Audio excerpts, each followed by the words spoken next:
If you need inspiration, there's lots of names here. Coyote's ate tail of calf. And he remembered them all. All three of us kids, we had our own cow. I think I had a blue roan, my sister had a red roan, and my brother had a Charolais. And every year when that cow had a calf, it was big excitement in our house. Your cow had a calf and you need to come see it, and he got us all excited about that. So on the line of cows, when I met who would be my future husband, brought him home to the farm, and it was in calving season. Now, you need to understand, my husband's a city slicker.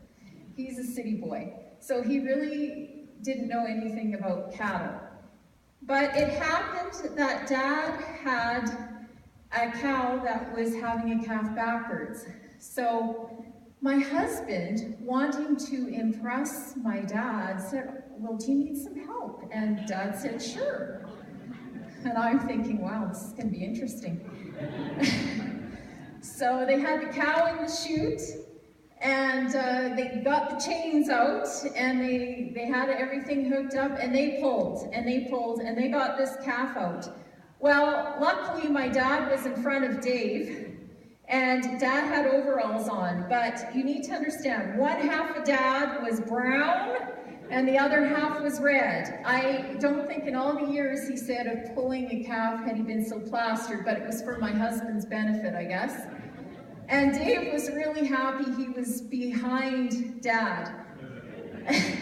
But Dad looked at Dave, and he kind of smiled, and he said, you know, he said, for a city slicker, you did a pretty good job. And that was that. And so Dave passed the test. Dad loved telling jokes. And even up to the end, he just had a fantastic sense of humor. It runs in the family. My grandpa and my Uncle Lynn are the same way.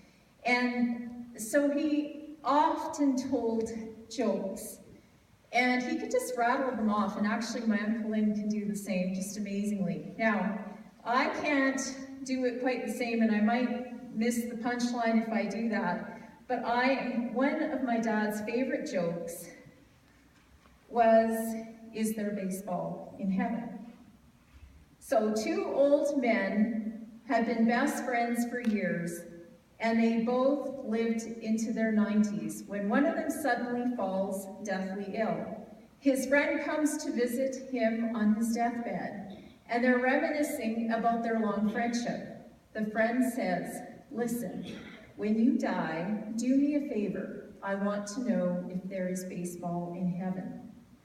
The dying man responds, we've been friends for a lifetime, so yes, I'll do this for you. And then he dies. A few days later, the surviving friend is sleeping when he hears his friend's voice. I've got some good news and some bad news. The good news is there is baseball in heaven. What's the bad news? You're pitching